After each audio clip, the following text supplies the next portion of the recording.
आज की चर्चा का विषय है जो 30 जुलाई को पीटी का टेस्ट लिया गया, जिसमें 20 क्वेश्चन है आधुनिक भारत से। तो उससे संबंधित जो इसके स्पष्टीकरण है वो है। जो पहला प्रश्न है कि किस तिथि को वास्को डी गामा पहली बार भारत के पूर्वी तट कालीकट में पहुंचा। तो इसका पहला ऑप्शन है 16 मई 1498, दूसरा 17 मई 1498, तीसरा 20 मई 1498 और चौथा 15 अगस्त 1498। तो इसका सही उत्तर है दूसरा, यानी 17 मई 1498। तो वह जो है पुर्तगाल से जो है 170 लोगों के साथ भारत आया था, और उस समय जो कोझिकोडे का जो शासक था जमोरिन हिंदू राजा था, उसके साथ उसने बातचीत की और यहाँ पहली बार जो है व्यापारिक संबंधों की जो है शुरुआत की। और इब्न बतूता ने भी अपनी पुस्तक में केरल के इस क्षेत्र के बारे में और भारत के इस क्षेत्र के बारे में विस्तृत तौर पर लिखा था, जिसे वास्को डी गामा ने पढ़ा था। तो इसका जो सही उत्तर है वो 17 मई 1498 है। तो प्रथम जो यूरोपीय जो पुर्तगीज जो शासन है वो भारत में यहाँ पर स्थापित हुआ। दूसरा प्रश्न है कि ईस्ट इंडिया कंपनी के संबंध में कौन सा कथन गलत है। तो पहला है कि यह एक सरकारी कंपनी थी जिसे 1600 ईस्वी में शाही अधिकार मिला। दूसरा, कंपनी एवं व्यापार की देखरेख गवर्नर इन काउंसिल करता था। तीसरा, ईस्ट इंडिया कंपनी में उस समय कुल 217 साझेदार थे। चौथा, इंग्लैंड की रानी एलिजाबेथ द्वारा पहली बार 15 वर्ष के लिए अधिकार दिया गया था। तो जो असत्य है, जो गलत है, वो है कि यह एक सरकारी कंपनी थी जिसे 1600 ईस्वी में शाही अधिकार मिला। तो यह एक निजी कंपनी थी। तो जॉन वाट्स नामक व्यक्ति ने 31 दिसंबर 1600 को इसकी स्थापना की थी, इसीलिए इसे जॉन कंपनी भी कहा जाता है। और ये वर्जीनिया कंपनी के भी मालिक थे, जो प्रथम जॉइंट स्टॉक कंपनी थी। और ईस्ट इंडिया कंपनी में का भारत पे आने के बाद से जो है एक प्रकार से जो है शोषण बढ़ा, और ये जॉइंट स्टॉक कंपनी की जो है मार्ग की शुरुआत थी। तो इस संबंध में जो है यह एक सरकारी कंपनी थी, तो यह एक गलत है, क्योंकि यह एक निजी कंपनी थी। और बाद में हमें देखने को मिलता है कि 1858 में इसका ब्रिटिश शासन में विलय हो गया, क्योंकि कंपनी एवं जो ब्रिटिश राज व्यवस्था थी उसके बीच भी बहुत सारे वर्चस्व होते थे। तो इसे बाद में क्राउन ने अपने अंदर जो है समाहित कर लिया। तीसरा प्रश्न है कि टीपू सुल्तान ने सत्ता संभालते ही किन दो देशों में अपने दूत भेजे थे। पहला ऑप्शन है फ्रांस एवं जर्मनी, दूसरा फ्रांस एवं तुर्की, तीसरा फ्रांस एवं अरब, चौथा फ्रांस एवं यमन। तो जो इसका दूसरा जो ऑप्शन है फ्रांस एवं तुर्की, यह सही है। तो टीपू सुल्तान की शासन व्यवस्था से अगर हम अलग देखें तो जैसे तुर्की के संदर्भ में उन्होंने बहुत से जो है कलात्मक सांस्कृतिक चीज़ों को वहाँ से सीखा और उसका प्रयोग किया। जो चीनी जो रेशम कला बनाने की कला थी, उसको भी जो है उसे अपने क्षेत्र में लागू किया, मैसूर क्षेत्र में। और उसमें जो तुर्की और ईरानी जो नक्काशी थी उसका भी प्रयोग किया। उसके बाद जो फतहुल मुजाहिदीन जो किताब थी, जो सैन्य व्यवस्था पर थी, उसके निर्देश पर लिखी गई थी, उसमें उसने जो है रॉकेट के बारे में, जो मैसूरियन रॉकेट के बारे में विस्तृत तौर पर लिखवाया उसके बारे में। क्योंकि वो जो फ्रांस से जब उसने 3 दूत अपने भेजे थे, तो वहाँ वो फ्रांसीसी सैन्य व्यवस्था को सीखने के लिए वो दूत भेजे गए थे। क्योंकि उस समय यूरोप में जो है लंबे समय तक जो है युद्ध एवं संधि का दौर था, बड़े बड़े युद्ध लड़े जा रहे थे। तो ऐसे में जो सैन्य कुशलता थी उसका जो है भारत में उसको प्रयोग किया। और श्रीरंगपट्टनम के युद्ध में जो 1799 में ये देखने को भी मिला कि इस प्रकार के जो मैसूरियन रॉकेट थे जो 2 किलोमीटर तक मार करते थे, वो उसका प्रयोग किया गया। हालांकि टीपू सुल्तान उसमें मारा गया और उसने जो है जो रॉकेट बनाने की जो कला थी उसको मूलतः जो है फ्रांस से सीखा। उसके बाद जो बोरिंग जो होता है, जो आज हम देखते हैं बोरिंग होता है, डीप बोरिंग, तो वो बोरिंग भी टीपू सुल्तान ने फ्रांस से सीखा था और उसे व्यापक तौर पर माइनिंग के लिए, पानी के लिए अपने क्षेत्रों में जो है उसका प्रयोग किया। फिर जो चीनी होता है, चीनी मूलतः सफ़ेद होता नहीं है, तो उसको सफ़ेद करने की कला भी जो है वो टीपू सुल्तान ने व्यक्ति भेजकर फ्रांस से सीखी। तो ये इसका जो सही उत्तर है वो है फ्रांस एवं तुर्की। चौथा प्रश्न है कि 1793 में कॉर्नवालिस ने कॉर्नवालिस कोड का निर्माण किया था, इसका मुख्य आधार क्या था? तो इस कोड का जो मुख्य आधार क्या था? पहला है शक्तियों का केंद्रीकरण, दूसरा न्यायिक स्वतंत्रता, तीसरा शक्तियों का पृथकीकरण, चौथा विकेंद्रीकृत शासन में न्यायिक सर्वोच्चता। तो जो सही उत्तर है वो शक्तियों का पृथकीकरण है।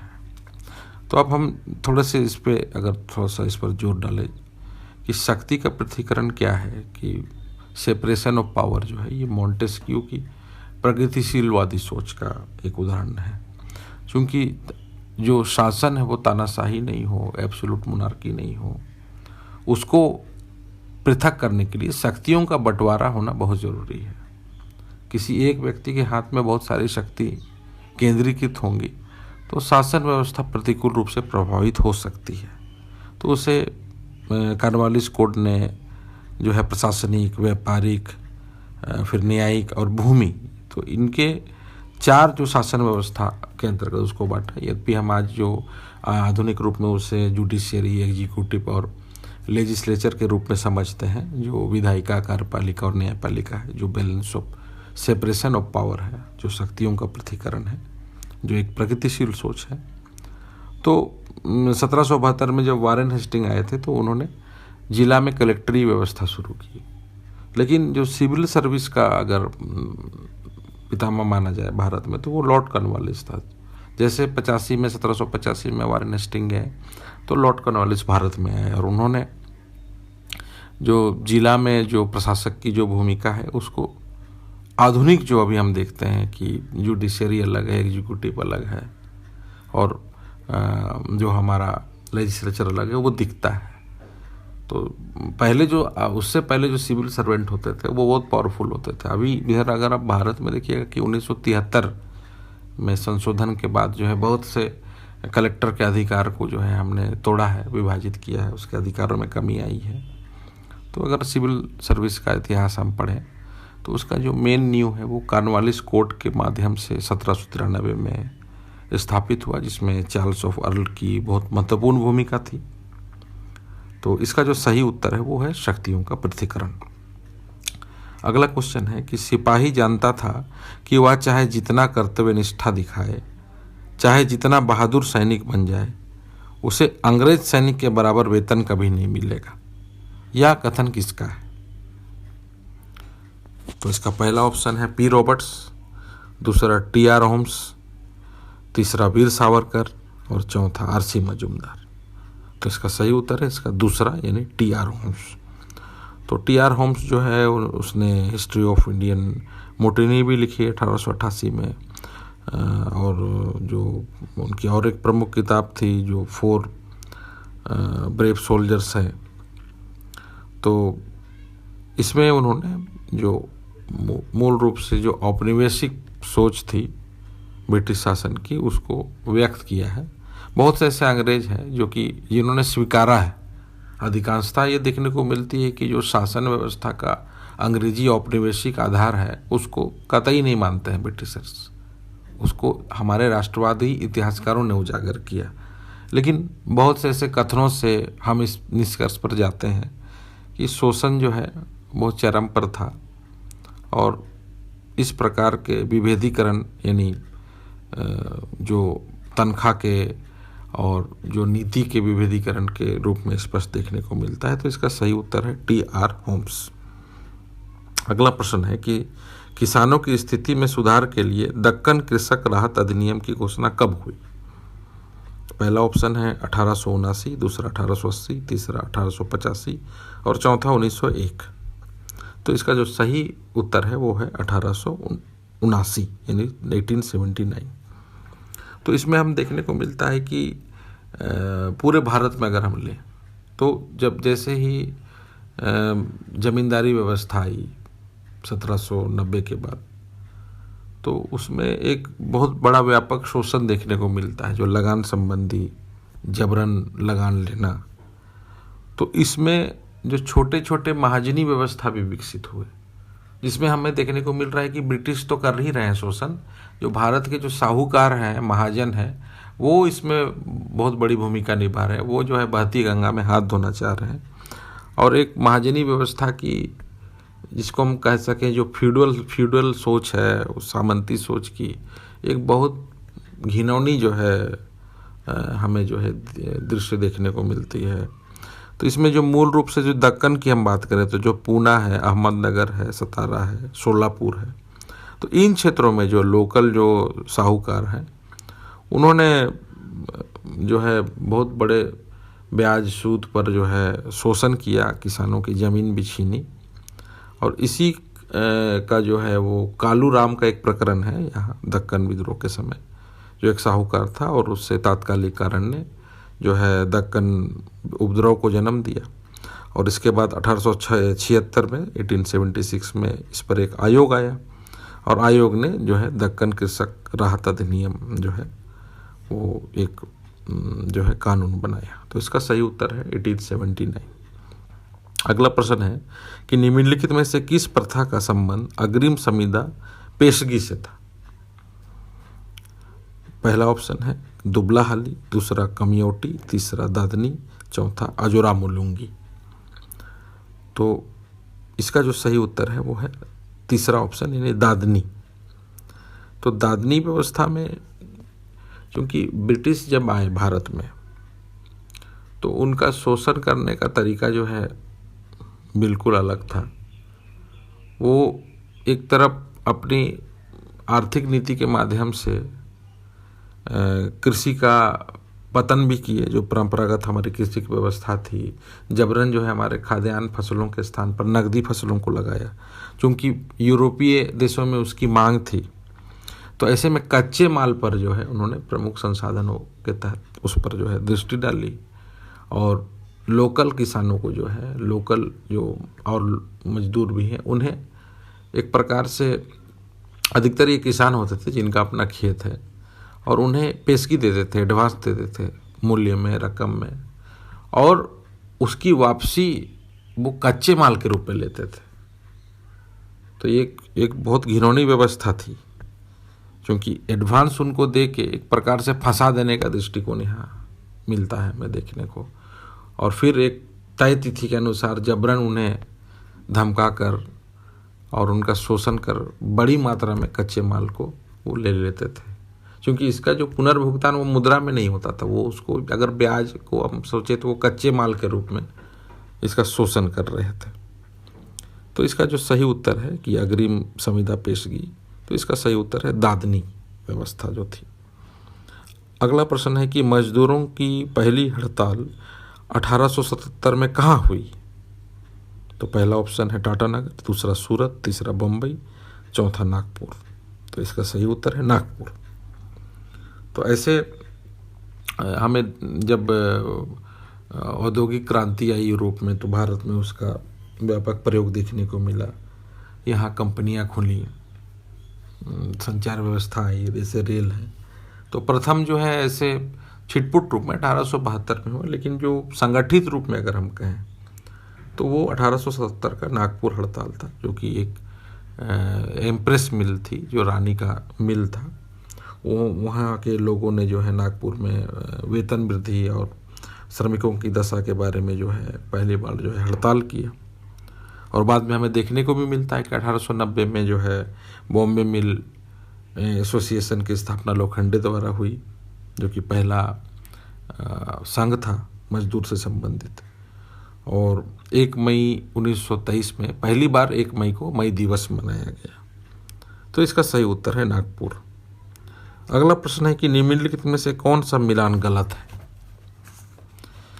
तो जो पहला है ब्रह्मा समाज, तो उसका स्थापना वर्ष 1828। दूसरा आदि ब्रह्मा समाज, स्थापना वर्ष 1876। तीसरा प्रार्थना समाज, स्थापना वर्ष 1867। चौथा आर्य समाज, स्थापना वर्ष 1875। तो इसका जो सही उत्तर है, जो गलत है, वो है कि आदि ब्रह्मा समाज, स्थापना वर्ष 1876। क्योंकि इसकी जो सही जो स्थापना वर्ष है इसका आदि ब्रह्मा समाज का वो 1866 है। तो इसी को भारतवर्षीय ब्रह्मा समाज भी कहा जाता था। और ये 1828 के ब्रह्मा समाज जो राजा राम मोहन राय और देवेंद्रनाथ टैगोर के स्थापित जो ब्रह्मा समाज थे उससे पृथक हुआ था। और केशव चंद्र सेन ने 1866 में इसकी स्थापना की थी। यहाँ अपना परस्पर विवाद इनके बीच हुआ था, क्योंकि जो अवयस्क पुत्री थी केशव चंद्र सेन की, उन्होंने उसका विवाह हिंदू जो कूच बिहार शासक है वहाँ के राजा से उनका विवाह करवाया था। इससे वो अलग हो गए थे। और बाद में यहाँ से शिवनाथ शास्त्री ने भी 1878 में इससे पृथक होकर साधारण ब्रह्म समाज बनाया।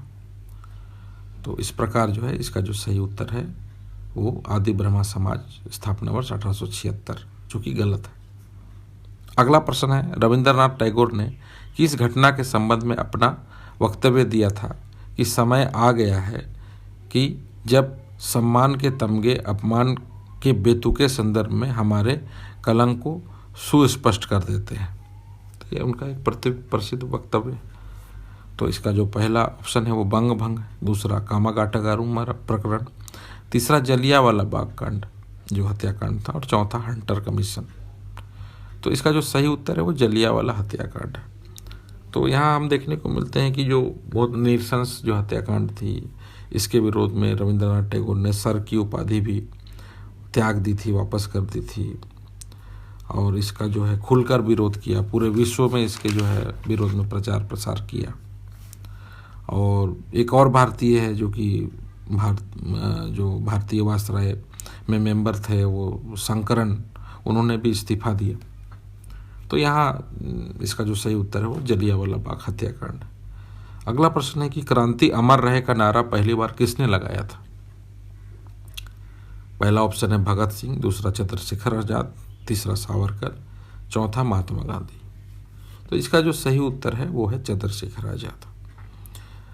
1928 में जो है चंद्रशेखर आजाद ने जो है हिंदुस्तान सोशलिस्ट जो रिपब्लिकन एसोसिएशन की स्थापना की, जो पहले हिंदुस्तान रिपब्लिक एसोसिएशन था।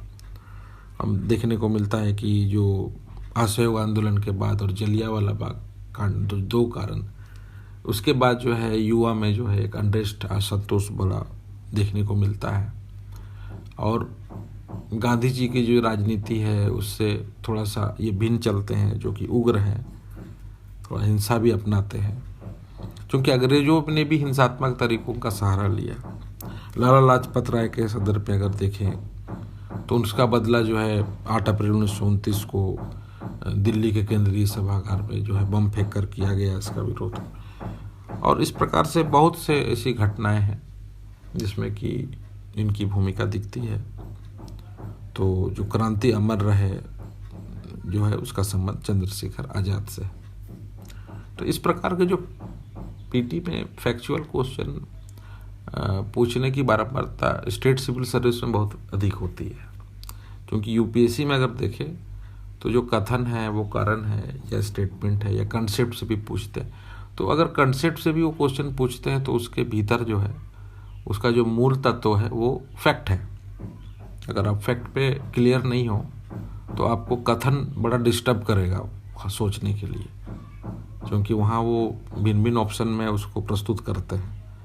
क्योंकि स्टेट सिविल सर्विस में भी अब उसी परिपाटी का पालन किया जा रहा है, लेकिन फिर भी जो फैक्चुअल जो हैं अधिकतर जो यूपी पीसीएस में इस प्रकार के प्रश्न बहुत अधिक मिलते हैं, तो उसको वो फॉलो करते हैं बहुत अधिक। तो इसको जो है आप अगर किताब में पढ़ें या कहीं किसी भी स्रोत से पढ़ें तो उसको उस पर थोड़ा सा दबाव डालें, उस पर स्ट्रेस करें, यानी उसको तुरंत पार नहीं कर जाए, उसको नोट कर लें या पेंसिल से उसको दाग कर दें, ताकि उसका जो है बराबर आप रिवीजन करें। अगला प्रश्न है कि गांधी जी की 11 सूत्री मांगों में कौन सा मांग निम्नलिखित में से नहीं था, यानी नहीं है। तो पहला जो ऑप्शन है वो भू राजस्व को 1/2 किया जाए, आधा किया जाए। दूसरा, सैनिक व्यय में 75% की कमी हो। तीसरा, विदेशी कपड़े पर विशेष आयात कर लगाया जाए। चौथा, भारतीयों को आत्मरक्षा के लिए हथियार रखने का अधिकार दिया जाए। तो इसका जो सही उत्तर है, जो कि गलत है, कि सैनिक व्यय में 75% की कमी, तो ये ऑप्शन जो है गलत है। तो क्योंकि सैनिक व्यय में 50% की कमी की मांग की गई थी।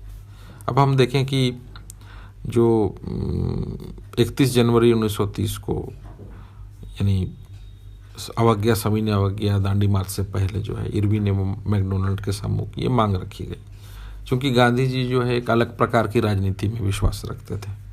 ये पहले अंग्रेजों को मौका देते थे, उसके बाद तोल मोल करते थे, फिर जो है वो आंदोलन के बारे में सोचते थे। एक प्रकार से ये कहा जाए तो दबाव समझौता, दबाव की राजनीति यहाँ देखने को मिलती है। तो उन्होंने प्रमुख जो है वो 11 मांगों को रखा, जिसे इरविन ने पूरी तरह नकार दिया था। यही कारण है कि बाद में 11 फरवरी 1930 को सविनय अवज्ञा शुरू हुआ, बाद में मार्च में दांडी मार्च भी हुआ।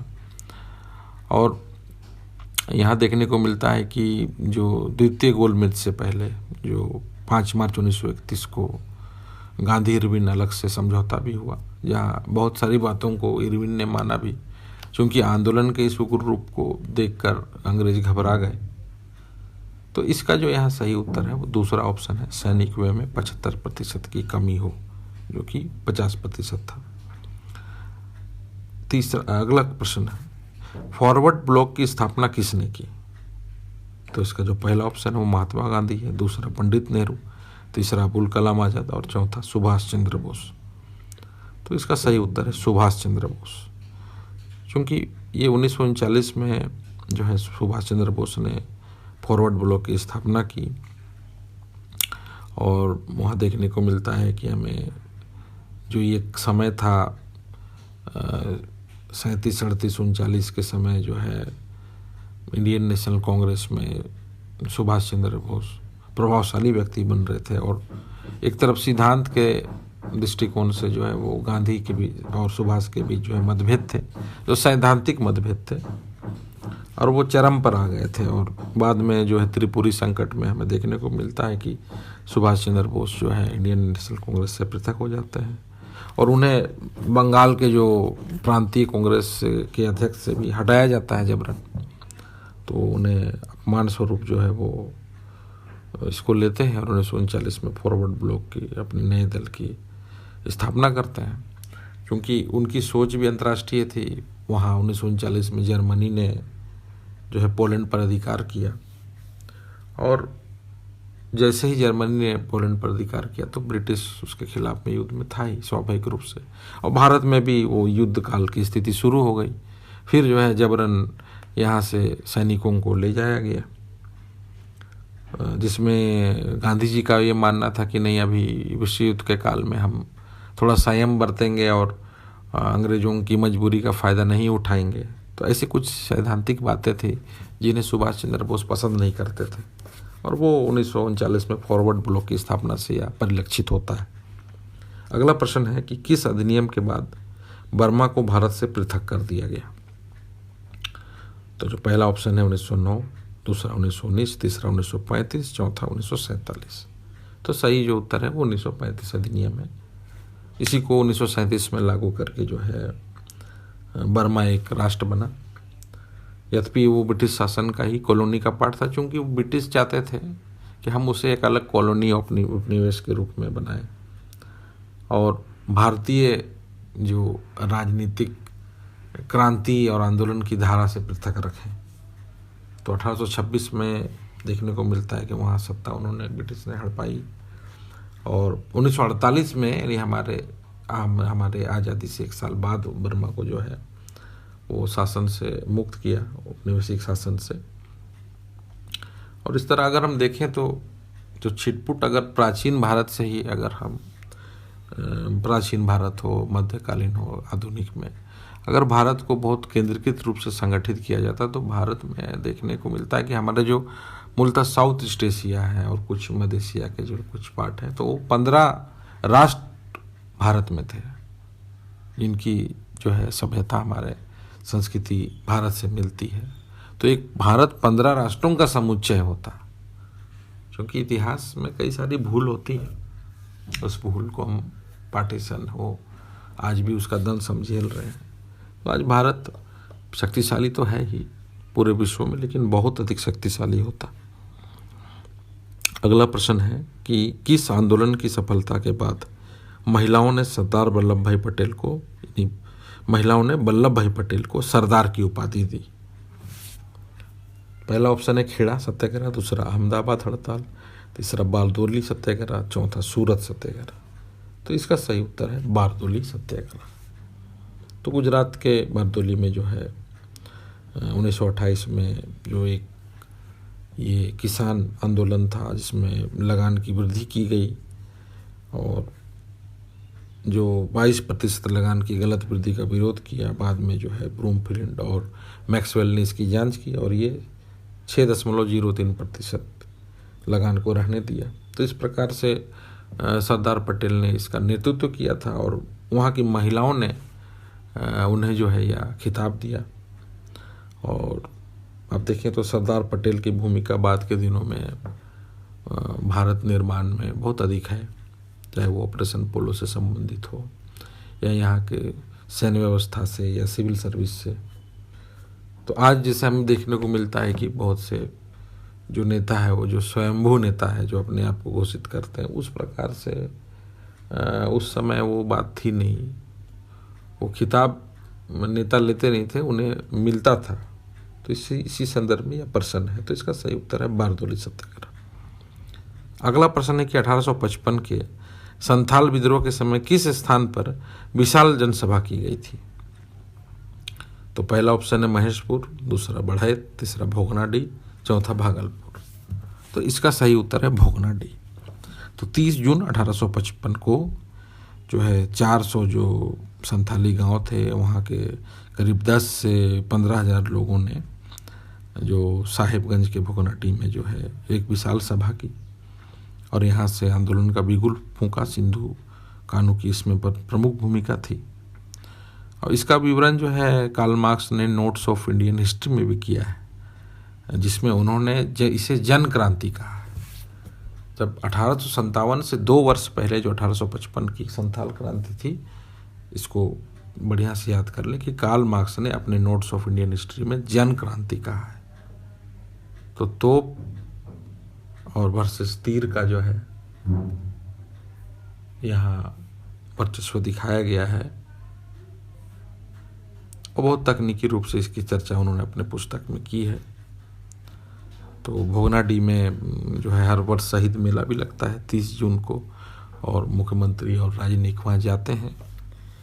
लेकिन इसको हमें लगता है कि इसके ऐतिहासिक जो प्रतिष्ठा है और संस्कृति है उसे टूरिज्म के रूप में और विकसित करने की आवश्यकता है, ताकि ये बहुत बड़ी घटना थी।